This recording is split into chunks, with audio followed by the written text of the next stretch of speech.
Hello guys! Hello para to sa lahat ng Aries. Aries, welcome dito sa aking channel Aries. Alamin natin kung anong messages, anong vibration, anong energy ang para sa lahat ng Aries. This is the last 2 weeks of May 2025 Aries. Okay, Aries, same mo than Leo tayo. Ang energy mo dito ay nagsasabi na napaka-importante ang retreat into nature, relaxation. So, yung last 2 weeks ng May, sinasabi sa iyo Aries na kailangan mong i-prioritize yung pagre-relax, pag-spend time sa nature, sa dagat, sa kahoy, sa ilog, sa sunlight, 'di ba? Sa moon, star, lahat ng nature kailangan mong ma-enjoy, 'di ba? Next card is remembrance, Aries. Okay. So, dito sinasabi ng barahan na marami kang na-overcome na emotional problems or physical health problems or financial or kumbaga, problema sa buhay-buhay sa araw-araw.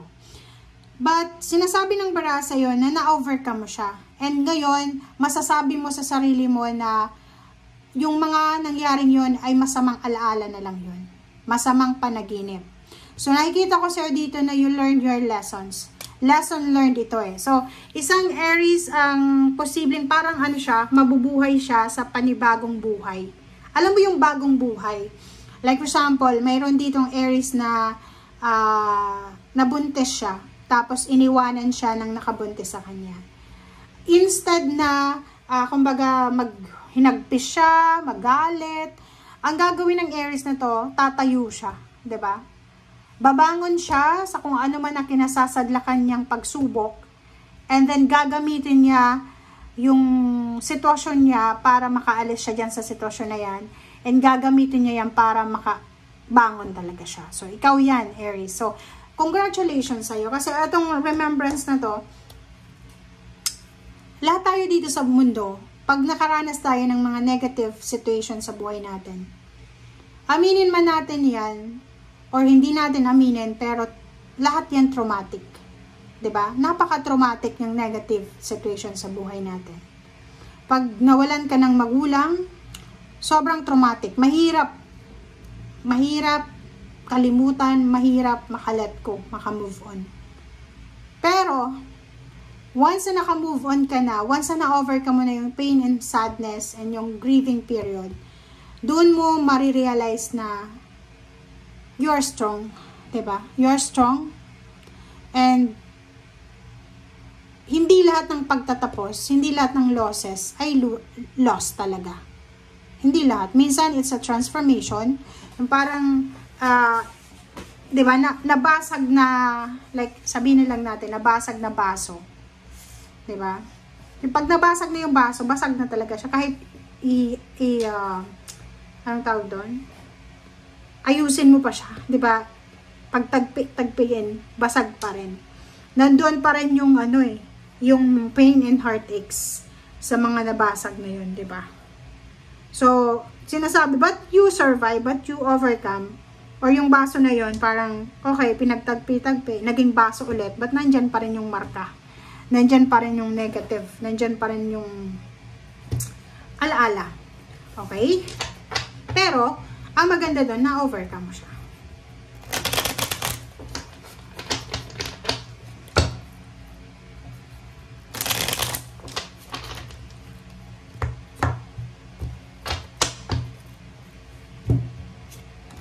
Okay, the Empress and Three of Cups.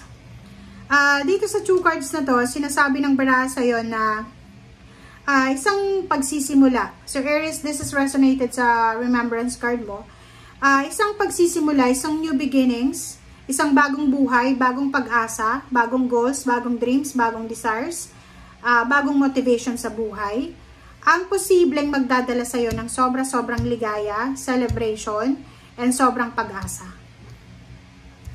So, etong barahang to, tsaka to, nagsasabi na sobra-sobrang ligaya ang dala-dala sa inyo ng mga past or traumatic experiences na yan. So, kumbaga, yung negative na nangyari sa buhay mo ay parang minold ka sa magandang tao.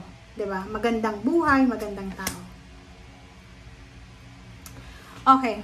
Next card natin is the Star, King of Wands, and Ace of Cups. Lahat to positive eh. Sinasabi ng baraha sa'yo na kung ano man daw ang sisimulan mo, it's either negosyo, love life, trabaho, or kung ano man itong magsisimula, maybe new love life, new relationship, new baby, new work, new career, new business, travel, new residence. Lahat yan ay, kumbaga, kung pagtatrabahuhan natin, ay talagang mamamanifest mo yung wishes mo. Okay? So, sinasabi dito ng The Empress and Ace of Cups. For example, may relationship ditong nagbo-blossom, nagsisimula, may nanliligaw, or may nagliligawan. Sinasabi ng baraha, kung tatrabahuin natin yan, kung dyan tayo mag-focus na gusto nating mag-improve yung relationship na yan, na mauwi talaga sa kasal, mangyayari yan. Kumbaga, ang sinasabi sa'yo dito, yung katuparan ng pangarap mo, depende yan kung gaano ka kadesidido, kung gaano ka kadeterminado. Okay?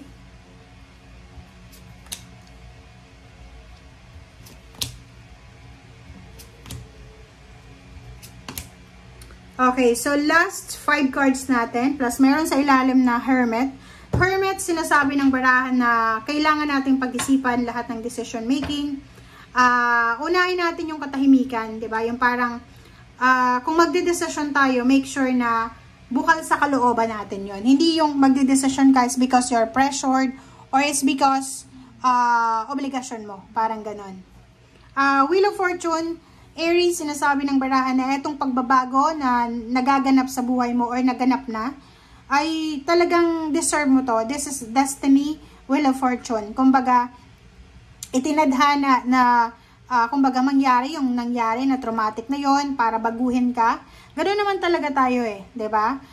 Kung hindi tayo matututo sa ating mga pagkakamali, walang mangyayari. So, sinasabi ng Wheel of Fortune dito na lahat ng mga nangyari sa past ay na-overcome mo na, 'di ba? Yung iba na-overcome na, yung iba ma-overcome nyo pa lang. And ito ay talagang magdadala sa inyo ng parang 360 degrees na pagbabago. Sabi ng Pentecost, mag-iingat ka lang Aries, mag-iingat ka sa paghawak ng pera, mag-iingat ka sa pakikipag-deal, sa pakikipag-negosyo, pakikipag-collaborate, pakikipag-usap, lalo na sa usaping pera. Lalo sa Gemini or Capricorn or maybe Earth signs na Taurus, mag-iingat ka kasi sobrang tuso nila sa pera. Magician in the World card, oh, 'di ba? 7 of Swords yun lang. Nakikita ko siya dito Aries, mayroon kang mamamanifest, isang milagro ang posibleng darating sa iyo. Maybe this is accomplishment or completion. This is your foundation. So maybe may mga unexpected travel, international travel or local travel, relocation, maybe mayroon ditong mga unexpected na friendship or maybe assistance or protection. But make sure, pag marami tayong blessings, maraming biyaya, marami din na taong maiinggit sa atin. So yun lang, mag-iingat ka sa mga taong alam mo na inggitero-inggitera kasi pwede nilang hadlangan or sirain yung diskarte mo or yung mga plano mo sa buhay. Thank you guys for watching and see you again. Bye!